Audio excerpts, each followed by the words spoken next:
Mr. Beast is probably the biggest YouTuber in the world and famous for spending lots of money. So what if he bought a football team in the Vanarama National South? I hear nobody asks. Yes, very niche, I know, but in this video he has, and this is Mr. Beast FC, formerly known as Dulwich Hamlet, with a 25,000 seater upgrade and 5-star facilities in all departments. And this is Mr. Beast. We have over £100 million in the bank, as well as some of the best staff around him, other than the manager, who, as I'm kind of curious actually to see how Mr. Beast will be. So for now, Paul Barnes is still in charge. The squad at the start is a combined total value of what Mr. Beast would give away in the first 5 minutes of one of his videos. So it's going to be very interesting to see what this team can do with all of the money, the best staff around, and, you know, all the facilities that they have. Will they just climb the leagues as fast as possible, and will they need to use that stadium? I also have the in-game editor on, and we've given the club a little bump in reputation, as that was what Mr. Beast would bring. The sugar daddy at the forefront, meaning he will continue to pump money into the club. And the facilities, we now have the Beast Arena, which does have an expansion capacity of 75,000 seats. Will they ever need this? Maybe in the Champions League, who knows? If I speak, I am in big trouble. Across the first season, many players are brought in for free and only 27,000 was spent. But what outcome did that bring? Well, remarkably, they still finished joint top, but lost the league title on goal difference, and normally that would still see the team promoted. But no, instead they had to go through the playoffs, and they lost in the final to Hampton Richmond, even after taking the lead early in the game. They could not hold on at Wembley Stadium and failed at the first hurdle placed in front of Mr. Beast's team. But this is a man who cut a table in half with a plastic knife for YouTube views. He will be back.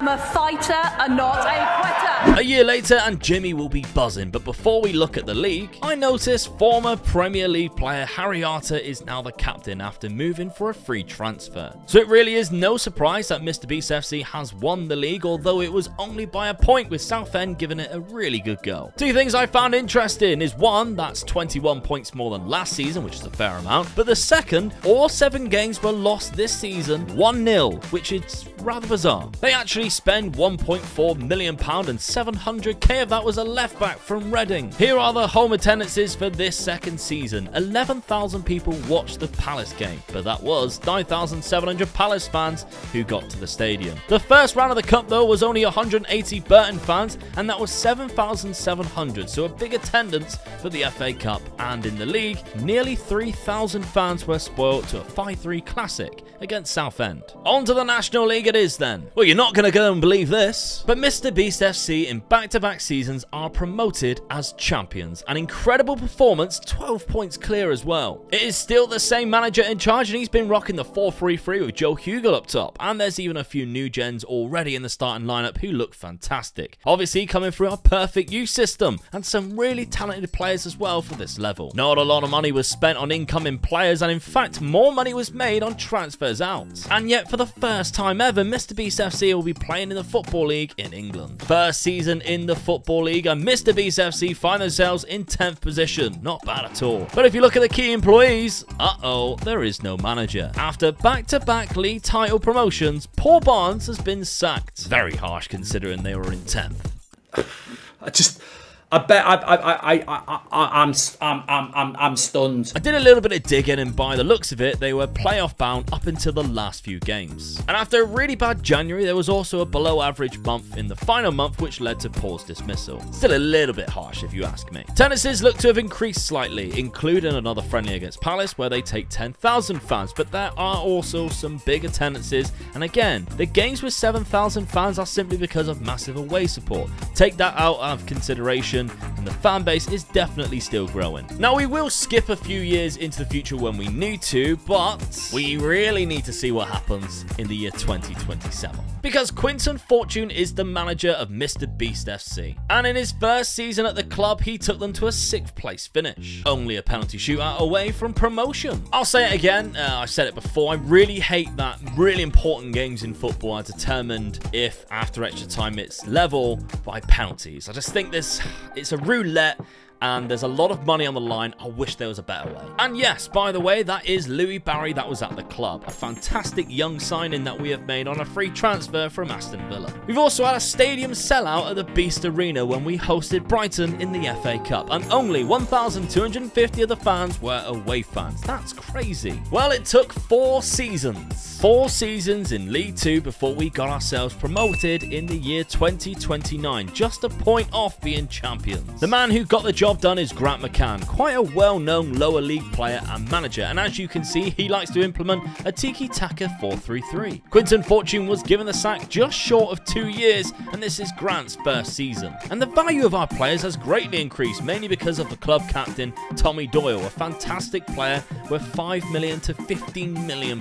Incredible for a League 2 team. Jason Wickerden holds some value too, but my favourite player has to be the right midfielder Jeremy Myers, who come through the club's youth academy and looks fantastic and is wanted by 14 different clubs, and all of them are from the Premier League. Now, using the in-game editor, I can see that he has a current ability of 136, but his potential is 183, which, if he reached that, would make him one of the best players in the world. And attendances have increased once more to just short of 10,000 fans, with only 350 of them being away fans against Warsaw. Facilities are starting to decrease though, so Jimmy might have to start investing some more money to keep the standards up. But as you can see, being this far down in the football pyramid does cost money, losing £1.1 million.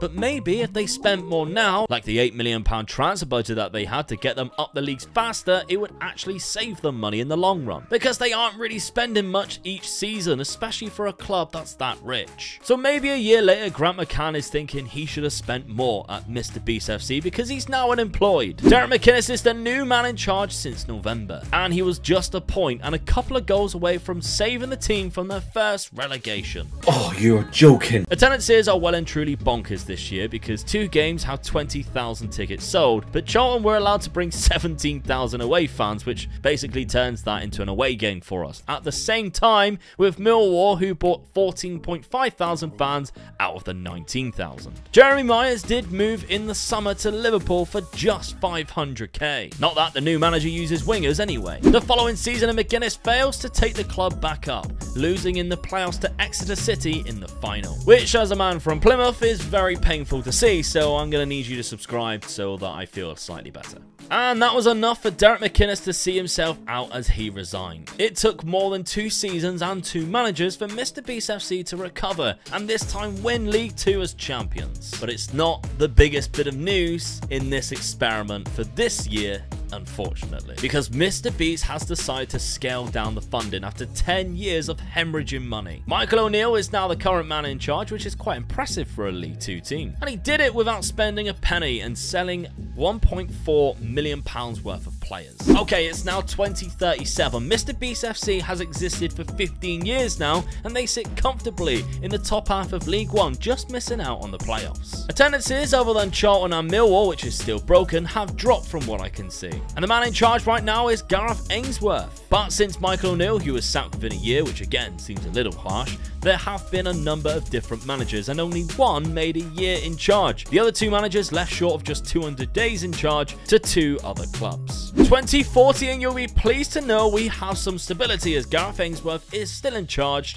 age 67. Unfortunately though, it's another playoff final loss to Burton to take them into the championship. And I will say, for the first time, I've seen them make a profit across the season since this experiment began. One thing I love about this skin, FM23 by the way, is that you can see the ball culture of other clubs and play defensively solid football is a requirement. And the 5-year plan does include promotion to the championship as a requirement as well, so expectations are still very high. So did the team reach the championship in the 2 years that's suggested on that 5-year plan? Well, once again, they reached a playoff final, but this time they are victorious, defeating Forest Green 2-1. But Gareth Ainsworth retired, and the man who took them there is Jonathan Rowe. And he did it spending a hell of a lot less than what he sold in players, so fair play. I absolutely love looking through the squad because there is always some belters like this Turkish Youth Academy prospect who looks fantastic for this level. It was unfortunately just 1 season in the championship as they failed to survive the drop, finishing in 22nd place, even after spending £7.5 million after promotion. Jonathan Rowe has left mid-season to take the Luton job as well. The attendances are still broken against London clubs for some reason, but they look to have slightly increased to around 7,000 on average. However, even though the club is making a profit in the Championship, relegation was enough for Mr. Beast to decide to put Mr. Beast FC for sale,